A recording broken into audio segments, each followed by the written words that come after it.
Lemontech tenemos el propósito de impulsar un mundo legal moderno y justo. Creemos que la tecnología es la solución a muchos de los problemas que enfrenta la abogacía. Por esto nace Legal Revolution, un podcast que muestra el lado tecnológico del derecho con protagonistas de la industria en Latinoamérica. Soy Mariano Werner, abogado y CEO de Lemontech. Ponte cómodo y únete a nosotros en este emocionante viaje hacia un mundo legal moderno y justo. Bienvenidos a un nuevo episodio de Legal Revolution, un podcast de Lemontech. En esta oportunidad vamos a hablar de los desafíos que enfrentan las gerencias y despachos legales. Para eso nos acompaña hoy Andrés Jana. Andrés es un abogado chileno, hizo un MLB en Alemania, un MBA en Chile y en distintos lugares del mundo. Es un experto en Legal Tech, es founder de Alster Legal, que es una consultora que ha asesorado en Mercado Libre, Interbank, y además es co-founder y CEO de Keat Technology. Andrés, es un gusto tenerte con nosotros. Bienvenido. Hola Mariano, ¿cómo estás? Y muchas gracias por la invitación. Muy contento de compartir este espacio y sobre todo considerando quienes han venido ya a este ya reconocido podcast. Así que... Gracias, qué bueno tenerte acá. Bueno, entremos directamente a materia, ¿no? Estaba viendo un artículo del Ex Latin y veo que los expertos recomiendan que las gerencias legales preparen una estrategia considerando las circunstancias, presupuesto y maduración del negocio para ser cada vez más innovadores. Esto se escribe mucho de Legal Tech. Pero en tu experiencia, ¿cuáles son los principales desafíos que enfrentan hoy las gerencias y los despachos legales? Yo te diría, Mariano, que es algo que en algunas otras ocasiones hemos conversado, pero mucho está en las personas.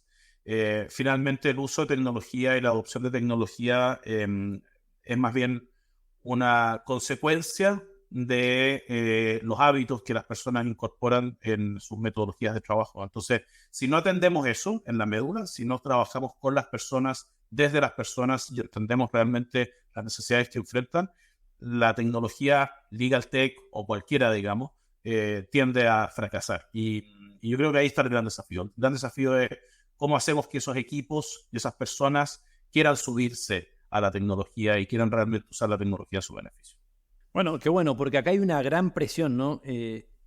Los abogados, muchos, dedican mucho tiempo, no a temas de trabajo. De hecho, en un artículo que estaba leyendo, hay un 40% del tiempo que dedican no es a tema de trabajo, y una enorme mayoría no dicen contar con herramientas de tecnología realmente buenas. Y por otro lado, la tecnología se supone que la gran promesa es que vas a ser mucho más eficiente, que vas a trabajar de una manera, bueno, como decía, más eficiente, ¿no? Entonces, sobre todo en tu rol en KEA, que tenés un rol de CEO, de salir, de empujar, de hablar con muchos abogados, ¿cuáles son los obstáculos que te encontrás para que los abogados adopten más tecnología y así puedan ser más eficientes o que sean más eficientes en general? Yo creo que los ambientes en las áreas legales de empresas versus oficinas de abogados son algo distinto en sus incentivos, en cómo premian el resultado, cómo miden la productividad y eventualmente cuál es ese beneficio que se quiere que genere. Y dentro de esa estructura, hacer esa distinción. En el caso específico de las áreas legales, yo te diría que uno de los grandes desafíos que tienen es obtener efectivamente el alineamiento desde la óptica de la estrategia hacia generar un beneficio y poder demostrar un beneficio. Muchas áreas legales con las que trabajamos, sobre todo que están tratando de alguna manera de incorporar tecnología, les piden casos de negocio, les piden medir el retorno a la inversión, les piden efectivamente para soltarles presupuesto, entrar en, digámoslo así, matemáticas que no son comunes en el abogado. Entonces, si es que no se apoyan con otras áreas, si es que no son capaces de interactuar con otras áreas para poder demostrar ese valor en los números, como tú bien lo dices, se hace mucho más difícil, mucho más cuesta arriba el introducir tecnología e incluso obtener las decisiones de inversión en la tecnología. En el mundo de las firmas de abogados, yo creo que es una dinámica distinta. Yo creo que en las firmas de abogados ya es bastante común encontrar la necesidad, ¿cierto?, de utilizar herramientas más que para productividad, para rentabilidad. Es decir, ya estamos bastante acostumbrados, creo, en las oficinas de abogados a encontrar, por ejemplo, herramientas de contabilización de horas, ¿cierto?, que aporten un poco más a entender cómo fue efectivamente el trabajo del abogado y eventualmente también cómo reconocer el valor que ese abogado generó en su trabajo. Y yo creo que en esa lógica, la barrera o los obstáculos están dados por básicamente encontrar en el abogado de la firma el hecho de que no se sienta controlado y únicamente incentivado a hacer su trabajo porque tiene que facturar horas, ¿cierto? Y por lo tanto la facturación por hora es un big issue en la estructura de incentivos y en el uso de la tecnología. Y en el corporativo, en la gerencia legal, evidentemente el uso de la tecnología, yo diría, pasa por estar al mismo nivel que otras áreas que vienen incorporando tecnología hace mucho tiempo. Y el obstáculo es muchas veces la escasez de recursos para ellos y la falta de capacidad de poder evaluar debidamente qué tecnologías son las que más aportan y más valor les agregan.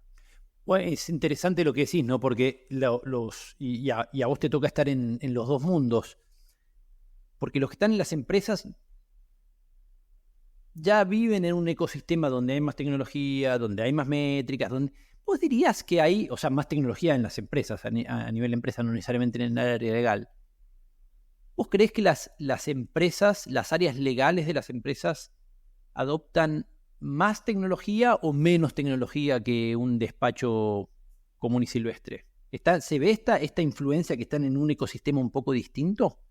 Sí, yo te diría que sí. Yo te diría que en mi experiencia, por lo menos en los equipos de en las consultorías que he hecho a equipos como los que mencionaste al principio y muchos otros en la región, se observa que hay bastantes más tecnologías disponibles que las que existen en el ámbito de las oficinas de abogados.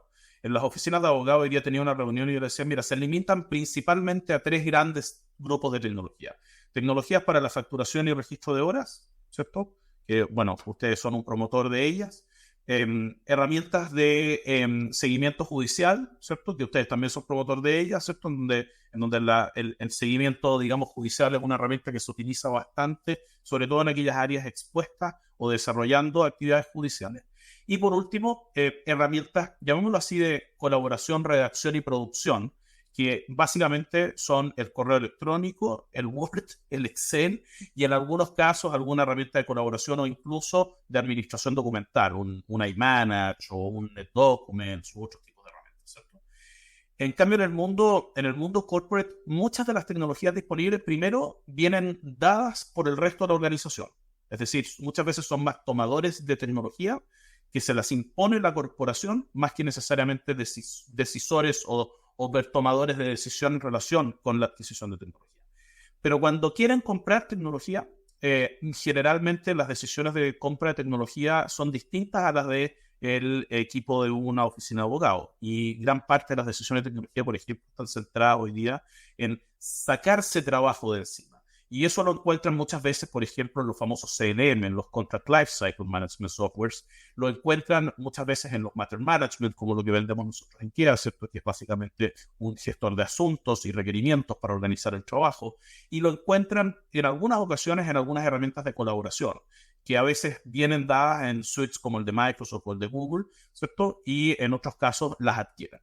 Pero me ha pasado cada vez más, Mariano, y eso ha sido un descubrimiento en el último tiempo, sobre todo los grandes corporativos que les traen, en cierta forma, soluciones desde el extranjero. Por ejemplo, los que tienen su holding o su headquarter en una Inglaterra, ¿cierto? En un Estados Unidos, y que les dicen, ¿sabes qué? Este es el stack tecnológico de lo que hay.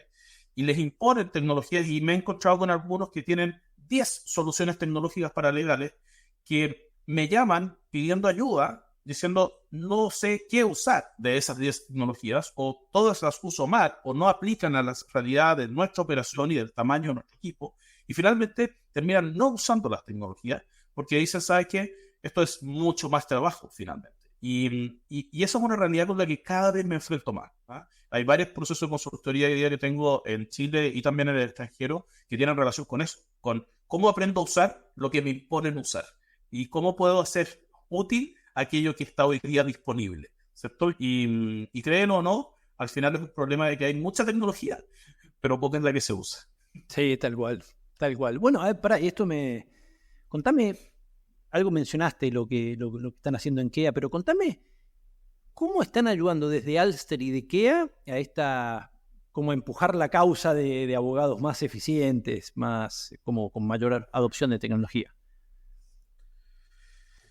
Mira, en Alster en particular, Alster siempre ha sido un prestador de servicios, Mariano. Es decir, nosotros lo que hemos tratado de hacer en Alster es tratar, obviamente desde el discurso, obviamente desde la generación de contenido, desde el marketing, de participar de espacios como este que nos agrada y nos ratifica que el propósito es el correcto, porque cada vez más se suman a esta causa de tratar de hablar de revolución, como el podcast tuyo se llama, ¿cierto? O de evolución, como yo suelo poner en las presentaciones.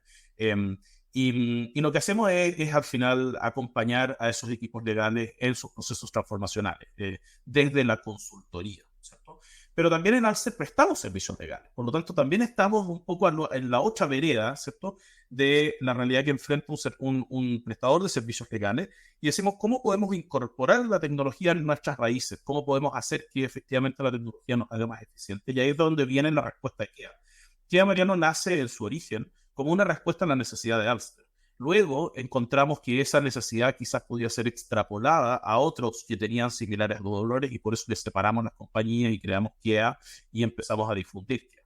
Y desde KEA lo que buscamos hacer es, obviamente, ayudar a los equipos legales con mucho foco en las empresas, nuevamente más que en las oficinas de abogados, pero ayudar a los equipos legales a que se suban con un sistema, podríamos decir, core, ¿cierto? Una médula espinal a poder interactuar con otras tecnologías. De hecho, ese mismo problema, Mariano, que te describí antes, de la multiplicidad de soluciones, es un problema que atacamos, digamos, con KEA, porque KEA lo hicimos con integradores y APIs abiertas que nos permiten básicamente conectar, ¿cierto? Todas esas cuestiones desconectadas en un mismo ecosistema. Por eso que finalmente creemos que hay valor en simplificar un poquito la vida y ahí es en donde han estado nuestros esfuerzos. Interesante. Ahora, bueno, te toca estar en esto de distintos ángulos. Y más que qué le dirías es, ¿qué le decís, no? Porque algo, la caricatura del abogado, y que yo creo que es una caricatura, es alguien como que en verdad súper tradicional, que no quiere incorporar tecnología, que no. Es verdad que hay algunos de esos, pero no son todos así, ni mucho menos. O sea, el abogado es ante todo una persona y hay personas más early adopters, menos early adopters, etc. ¿Qué le decís vos a esos abogados que ven, que quizás intuyen la necesidad o la oportunidad de hacer las cosas mejor, pero que ven que las legal tech son más una amenaza que una solución? A ver, yo primero creo que las legal tech, o en general, gran parte de las soluciones de tecnología destinadas al sector legal están diseñadas y pensadas para entregarnos superpoderes, por decirlo así. ¿Ya? A mí me gusta hablar del concepto de superpoderes. El otro día me preguntaban más allá, pues cosas incluso más sofisticadas, inteligencia artificial, etcétera. Yo digo, mira, estos son superpoderes. Lo que nos dieron son superpoderes. Ahora tenemos que saber usar los superpoderes, tenemos que aprender a usar los superpoderes. Y, y yo veo en la tecnología y en gran parte de las herramientas que hoy día están disponibles superpoderes, efectivamente. Y por lo tanto creo que y esto lo conversamos hace algún tiempo atrás en un seminario, ¿te acuerdas que participamos en la Universidad Católica? Que básicamente nos dábamos cuenta de que el abogado que no empieza a incorporar estas tecnologías puede tener cierto mayor nivel de sustitución en cierta medida. Hay ciertas tareas obvias, poco eficientes, que deben ser reemplazadas por la tecnología. Y digo deben, no pueden, deben ser reemplazadas por la tecnología. Porque si no es casi una irresponsabilidad. Creo que tú mismo citabas en algún minuto ese deber como de diligencia del abogado, de que en Estados Unidos existe, ¿cierto? El código de la International Bar Association sobre la ética y el comportamiento de ética del abogado le dice, señor abogado, usted tiene que tener un nivel alto de adopción de tecnología para beneficiar a su cliente final, ¿cierto? Quizás ese estándar hoy día nosotros no lo estamos pidiendo en Latinoamérica, pero lo que sí está claro es que tenemos que empezar a incorporar esa tecnología. Y no lo vería jamás como una amenaza. Es decir, a tu pregunta es, ¿esto es una amenaza? Para nada, todo lo contrario, son superpoderes. Seríamos muy irresponsables que si que nos dan, esto es como casi encontrar digamos, esta... ¿cómo se llama? No la bola de cristal, sino que el genio loco, ¿cierto? Se me olvida el nombre del concepto, digamos. Sí, pero sí. esta cuestión de La lámpara de la Aladín. lámpara, esto es como encontrar la lámpara y tener 3 deseos y decir, mejor me quedo callado. No, oye, hay 3 deseos, ocupa los 3 deseos, dale, algo exige, ¿cierto? Y yo creo que quedarse callado y no pedirle nada al genio me parece que es una responsabilidad hoy día en los tiempos que vivimos. y el genio está ahí, ¿cierto? Entonces, yo así lo veo, lo veo mucho desde esa óptica.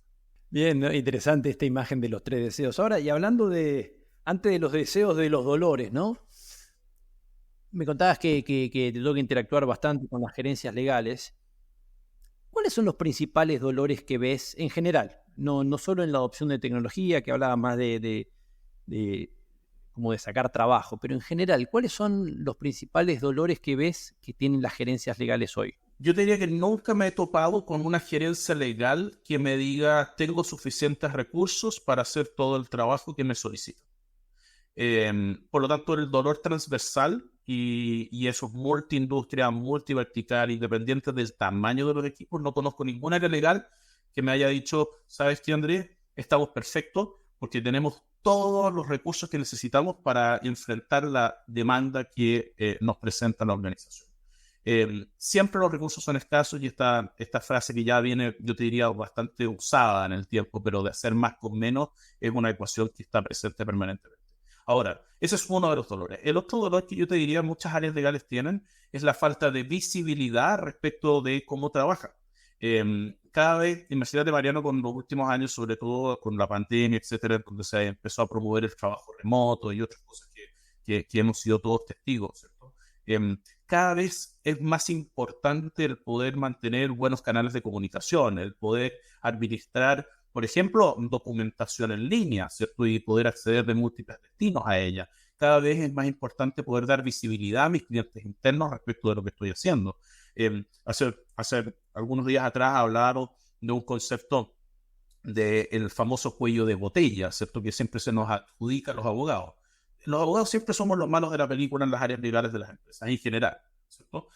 Salvo el gerente legal, el general counsel, que es visto como un consigliere o como la voz de la sabiduría, que muchas veces accede para responder, ¿cierto?, del oráculo a algunas preguntas que no tienen respuesta.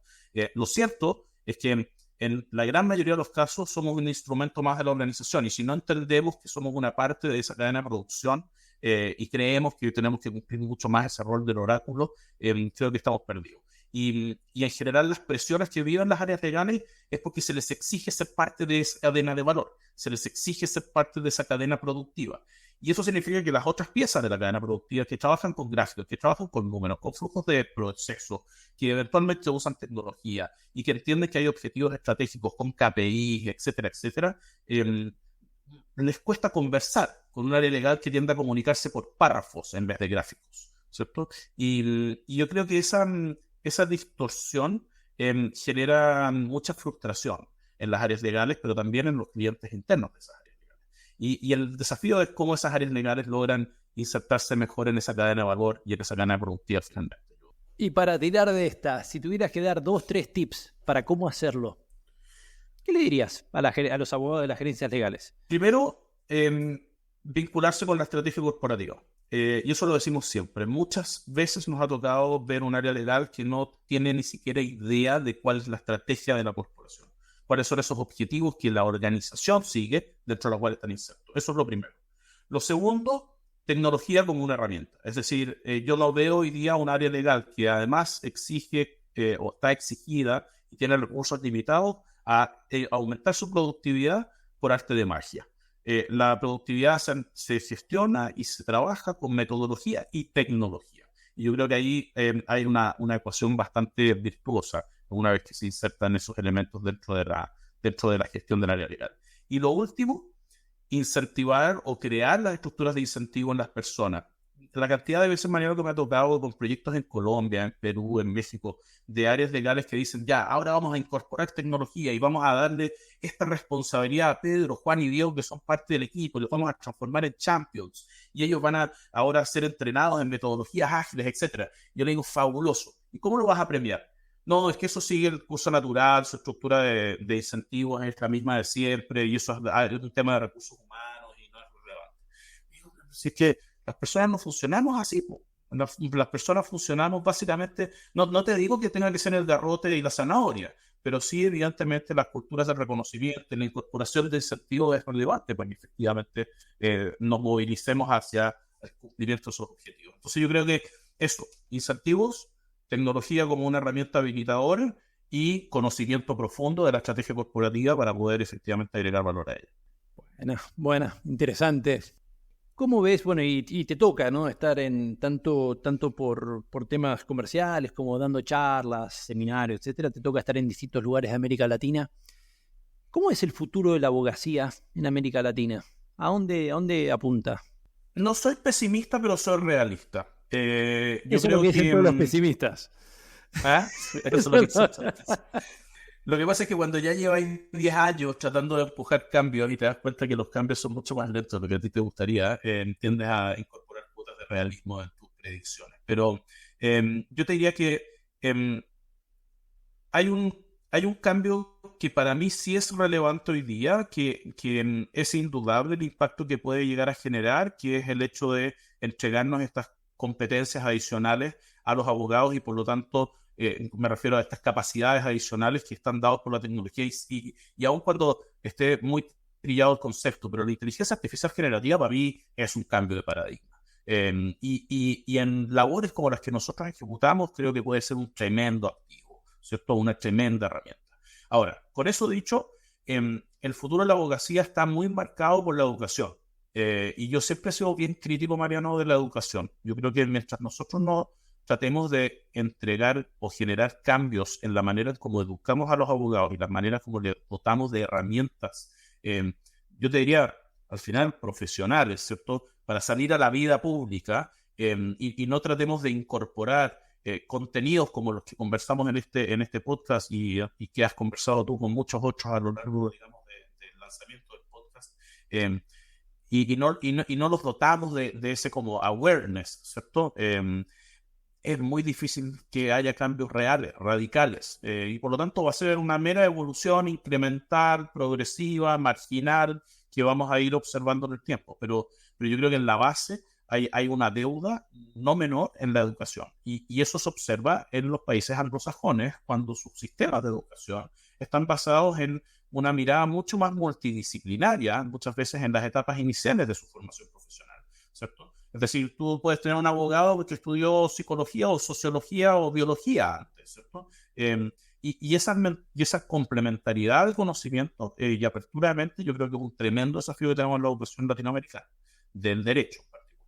Entonces, ojalá allí haya un gran semillero de oportunidades en el incorporar y trabajar eso. Yo he visto ustedes han hecho una linda labor de ir celebrando convenios con universidades, los he visto súper activos en México, ¿cierto? Y me imagino, ustedes sabrán más que eso, yo lo veo por la prensa nomás, ¿cierto? Pero al final me imagino que va un poco en esa lógica, hay que empezar a conquistar desde el principio, digamos, el apetito por incorporar estas herramientas. Sí, este es un temón, o sea, y no solo la tecnología, ¿no? O sea, yo siempre pongo el ejemplo, yo cuando yo ya estudié hace un tiempo en la Facultad de Derecho,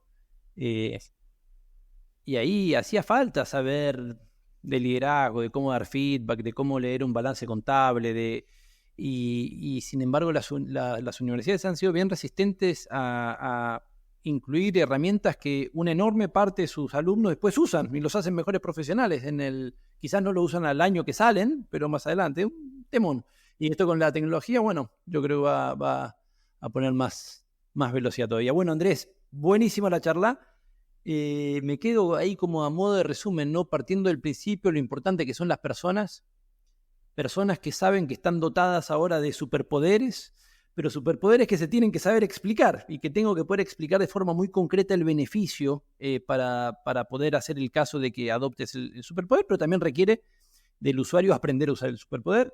Después me pareció bien interesante esto que decías de las gerencias legales, siempre partir por, bueno, cuál es la estrategia de tu empresa, hacia dónde está yendo y conocerlo, y que el abogado sea una parte de esta cadena de valor que en el fondo son las empresas, y lo importante es alinear los incentivos y la tecnología. Así que nada, muy interesante. Ahora, como siempre hacemos, antes de cerrar, y como sé que sos un tipo muy leído, me gustaría si le recomendás a nuestra audiencia un libro, algo que todo abogado debería leer en el 2023.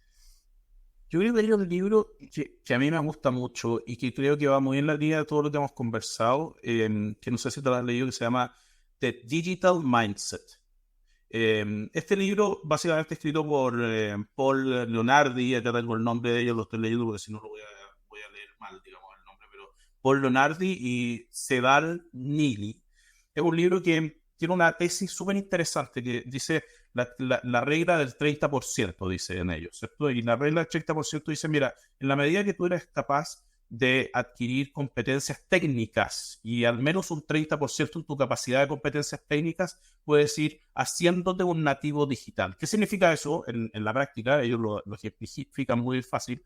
Y ellos dicen, mira, el caso de una persona que no sabía nada de agricultura, ¿cierto? Que se fue a conocer algo más de agricultura en Kenia, porque veía que podía haber un problema en la cadena alimenticia, y básicamente lo que hizo esta persona es que estudió un poquito de agricultura, un poquito de data analytics, un poquito de otras áreas, y esos poquitos sumados le abrieron su mente y la pusieron en un mindset digital y le dieron la oportunidad de entender lo que había hoy día disponible desde la tecnología, la industria, etc. Y con eso fundó una compañía de data analytics que hoy día es uno de los grandes alimentadores de datos de grandes autoridades relacionadas con básicamente la cadena alimenticia en el mundo, incluyendo la UNESCO y otros más.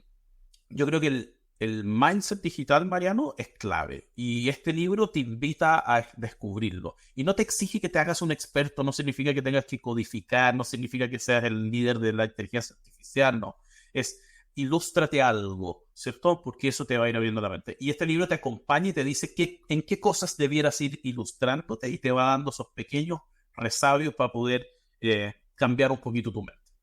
Qué buena, ¿no? Y ¿sabes qué? Y me parece súper interesante porque además está tan fácil, ¿no? Ahora tenemos tanto acceso a información, pero que muchas veces, viendo Instagram mucho no aprendés, pero yo te juro, yo pienso, si te pones la disciplina de mirar todos los días un video de 5 minutos en YouTube, no sé, de algo, de AI, a los 3 meses ya cachás bastante. Y además, como todo es tan nuevo, la diferencia relativa, o sea, las brechas relativas se cortan relativamente rápido, al menos para poder saber todo lo que no sabés, que no es poco saberlo. Bien, pues bueno, Andrés, muy interesante la conversación. Muchísimas gracias por acompañarnos.